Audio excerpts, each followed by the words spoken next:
All right, how to manage your time while working a 9 to 5 job. 8 hours of exhausting work, another hour to commute. Once you get home, is it even possible to accomplish anything other than just eating dinner and going to sleep? It can feel impossible, believe me, I know, but the truth is if you know how to properly manage your time and you follow some of the things I'm gonna talk about in this video, then you can truly live your best life or at least start building it all while working a 9 to 5 job. All right, I was gonna just get straight into the video, but I want you to really take action on what I'm about to say and actually see some positive results in your life. So we're gonna do this together. Follow along with me, open up your notes app or get a piece of paper and a pen. We'll be going through a 4-step process together. First, establish the why, figure out what to do, decide when to do it, and finally how to optimize the time that we do have. Only 3 and 4 relate to the actual timing of things, but it's even more important to go through steps 1 and 2 because it doesn't matter when you do something or how efficiently you do it if you're not aligned with your goals or even doing the right things. All right, first let's establish the why. If this video were to perfectly solve all your time management problems, what would your life look like? In other words, what do you feel like your regular job is preventing you from doing outside of work? All right, so let's open up our notes, think about it, and write down everything that comes to mind. All right, so obviously this is gonna be very personal to your own life, so write down whatever's relevant to you. I'm gonna try and think of a couple examples. So first off, maybe spend more time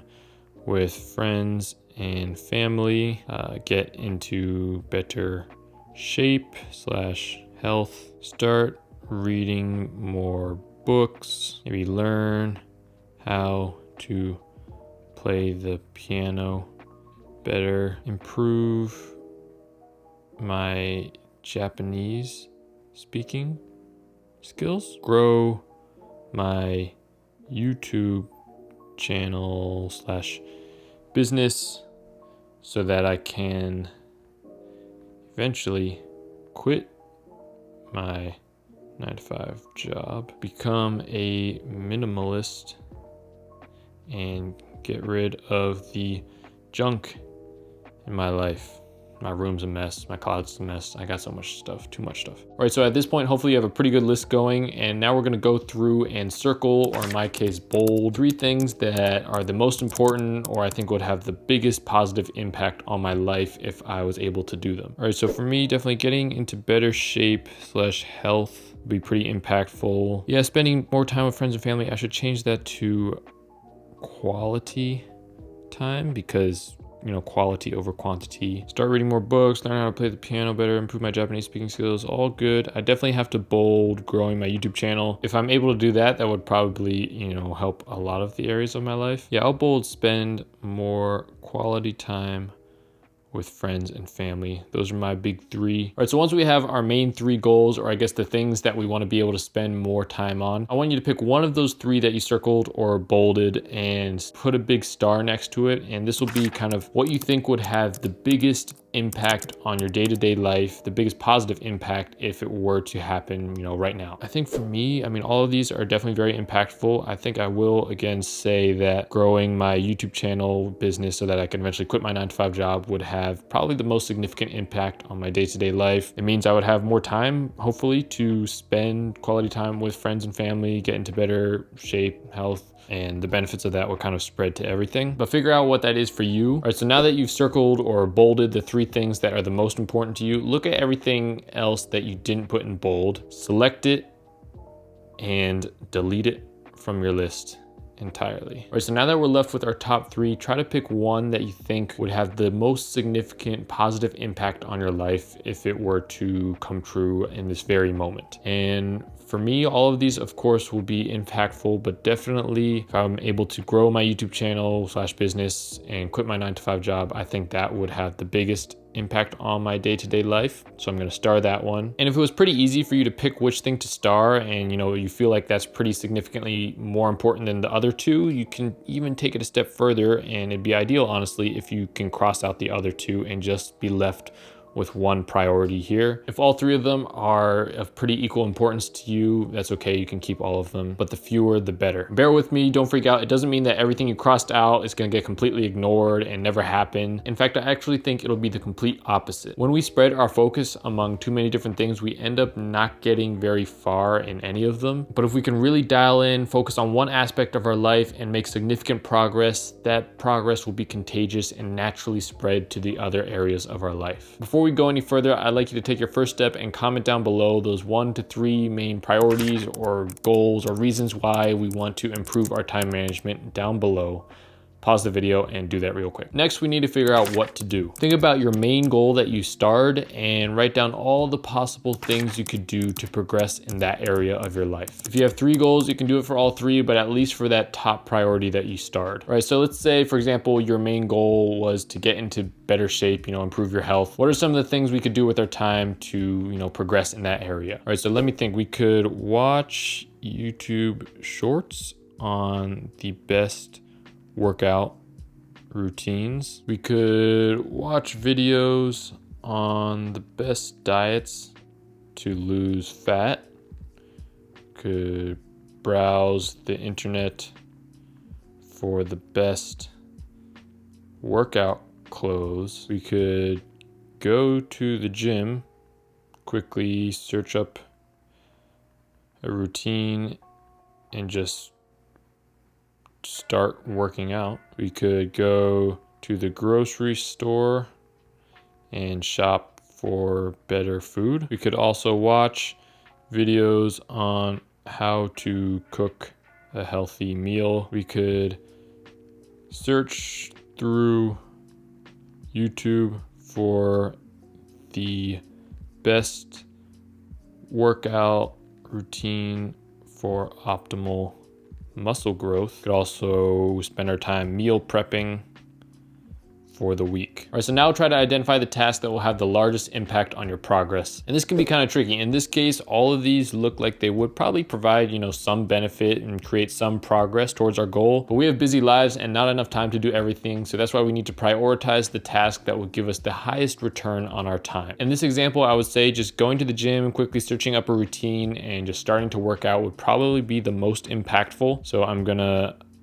give that one a big bold. Going to the grocery store and shopping for better food or meal prepping for the week is maybe a close second, but because it's something that we can't really do every day, maybe at most once a week, it'd be harder to develop that consistency of dedicating time towards this goal. So I'm gonna take those off. And obviously we can also delete, all the browsing the internet, watching the videos, because although, that's probably good to do at some point if you have extra time, doing that alone is not gonna help us see actual results in our life. Going to the gym and simply working out will get you in the habit of consistently dedicating time towards your health and fitness, and you'll actually see some progress even if you did nothing else from that list. And so I think this is more likely to compound over time and create greater long-term progress. All right, so try to figure out what the main highest ROI task is for each of your 1 to 3 goals, and think about maybe 2 criteria. What can you do consistently and what will have the biggest positive impact? Everything else is a secondary task and should not be prioritized. Next, we need to develop a routine and figure out when to do it. And so here we're going to create a daily schedule that works for you. Start by quantifying how much time you actually have each day outside of your normal work hours. So think about all your non-negotiable commitments on your average day. Right? So for example, maybe this is 8 hours of sleep, 8 hours work, 1 hour commute, 2 hours eating meals, 1 hour spent family. All right, so that adds up to 20 hours, I believe. And that leaves 4 hours free or left over. And that's just on weekdays. Most people, you get the weekend off, so you could subtract, 8 hours work plus the 1 hour commute, subtract 9 hours on the weekends. So that means you have 13 hours free on weekends. So let's do some quick maths here. What's that? 4 hours on the weekdays plus 13 on the weekends. So was that 46 hours free each week? So in this example, my total free time in the week, and by free I just mean it's not filled with something that is a completely must-do, non-negotiable, is 46 hours. It might be more, it might be less for you, whatever it is, figure out that number and write it down. Next, estimate the time it would take for you to do that main task that we established in the previous step. All right, so using that previous example of just going to the gym and doing a workout, maybe it takes 45 minutes to do the actual workout, then it takes 15 minutes to get there, 15 minutes back home, another 15 minutes to get ready, and then when you come home, shower. And so the total there is 1 hour 30 minutes. And if you have 2 other major goals, then I would obviously just repeat this step for those 2 and figure out that approximate time that it would take you to do that main task. Now we got to figure out when is the best time of day to do each of those tasks. I like to use a calendar to visually time block, but you can do whatever works best for you. Add in all your regular non-negotiable commitments first and then look for potential openings. And for your highest priority task, I would try to pick the earliest possible time slot that you can do it. I find that the earlier in the day you set the time, the more likely it is that it'll actually happen. So I would start with that, but if you have some extra time on a given day, you can feel free to add in some of those secondary tasks later in the day. But if you kind of struggle with time management, I wouldn't even worry about those secondary tasks for now and just focus on one main objective and try to do that every day consistently. Right, so at this point we have our overarching goal, the why, the reason for wanting to improve our time management. We have the what, or the key task that will create the largest progress for us. And we have a fully time block schedule with specific times for when we'll do those tasks along with our regular daily commitments. Now, hopefully if you're still watching this, you've done all of that. If you haven't, I would just pause the video and come back later. It's okay. But now we can start thinking about how to optimize our time throughout the day so we can get more out of each spare hour that we do have. First tip is to wake up